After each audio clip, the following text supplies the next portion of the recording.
Eerst de Cassina. Dan de Kovacs. En de Koolman. De gele 2.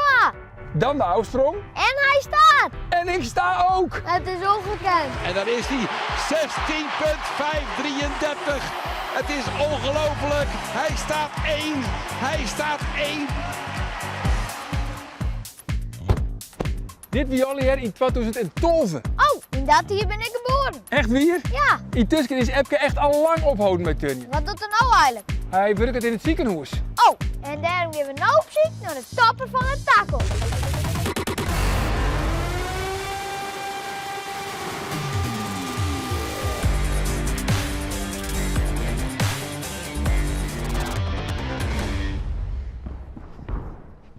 Zo, die kan wel een padje turnen. Vertel eens, wie ben jij? Bowie.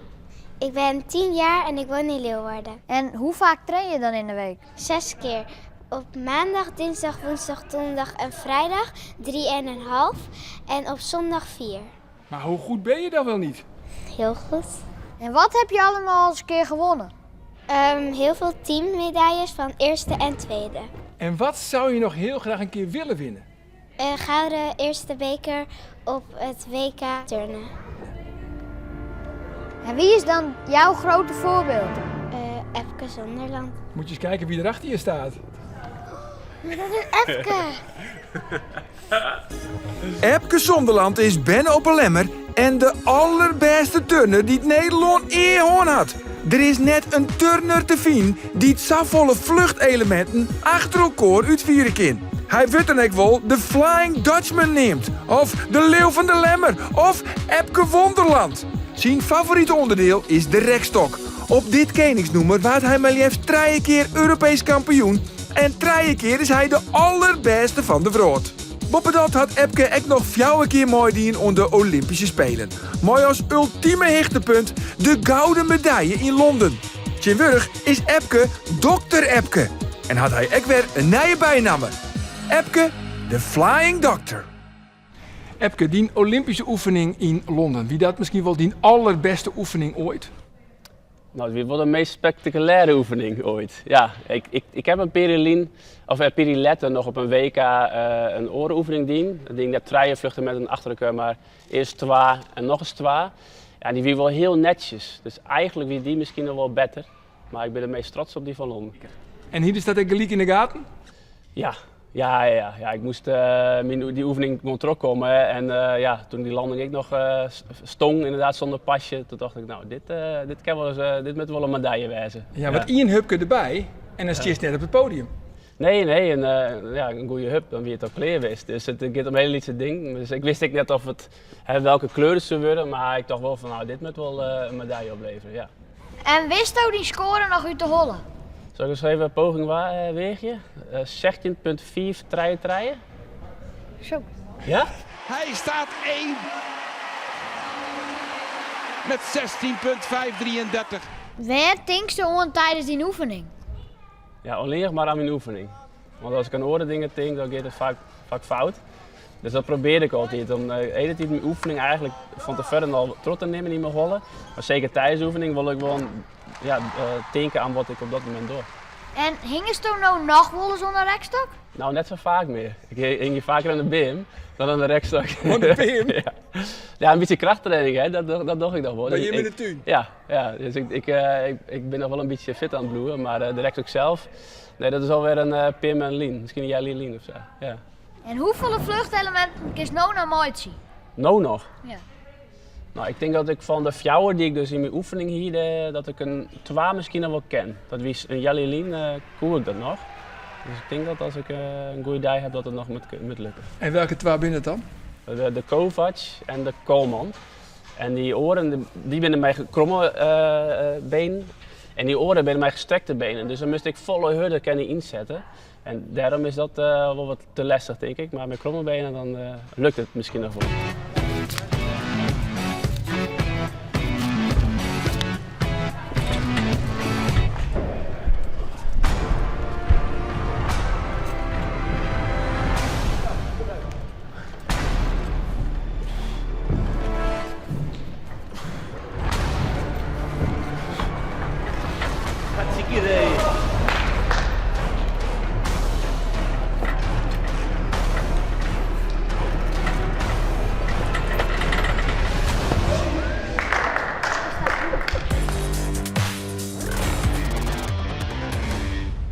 wie is nou de allerbeste turner ooit? Ja, in mijn beleving is dat Kohei Uchimura.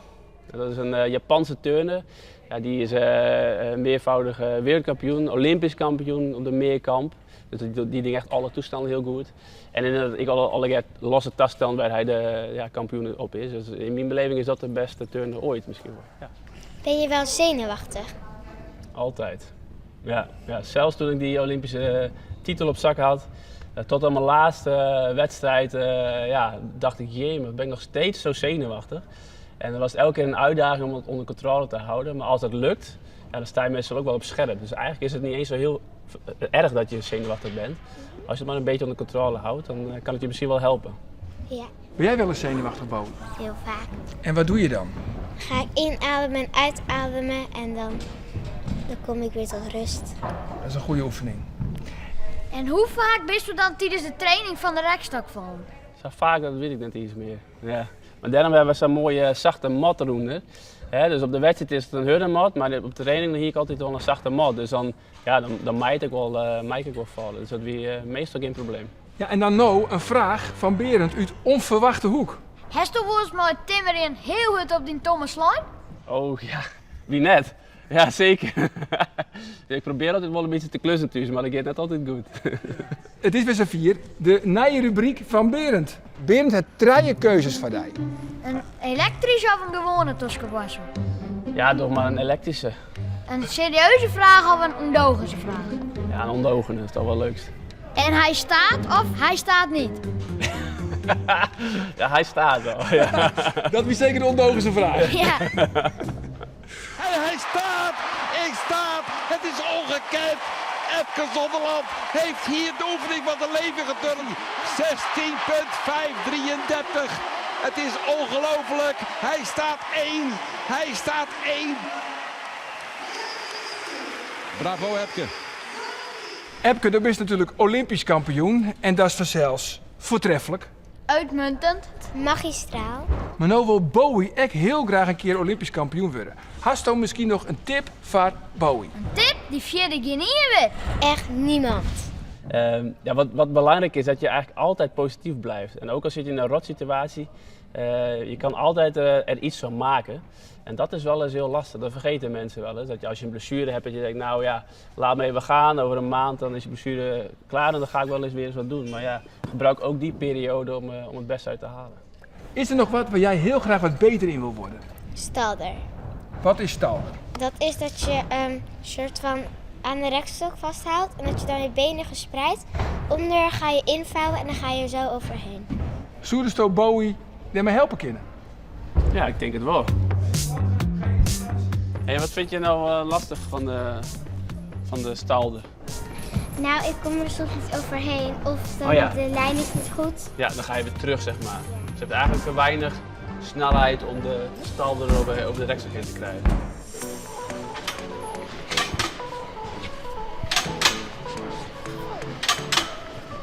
Heel goed. Netjes hoor. Ja, ik hoef niet heel veel meer te doen, hè. Want de meeste snelheid kun je halen door eigenlijk jezelf groot te maken. Probeer maar eens te kijken of je jezelf iets groter kunt maken op het moment dat je de inzet maakt. Juist. Heel goed, ja. Het is inderdaad met name ook gewoon hier, dat je de afstand tussen je borst en de rekstok eigenlijk nog wat groter maakt. En hoe groter die is, hoe meer snelheid je dan in het begin mee kunt geven. Juist. Netjes hoor. Dat deed je echt heel goed. Ja, en dan nou de vraag dat dit hele programma eens om draait. Hebben we je te krijgen met een topper van de toekomst? Jazeker. Ja, als je zo snelheid die tips oppakt, dat komt helemaal goed. Hartstikke idee! Gefeliciteerd jongen. 3. Hoppatee. Zo. Nou, was het een beetje vol? Ja, toch wel een beetje zwaar. Ja, hè?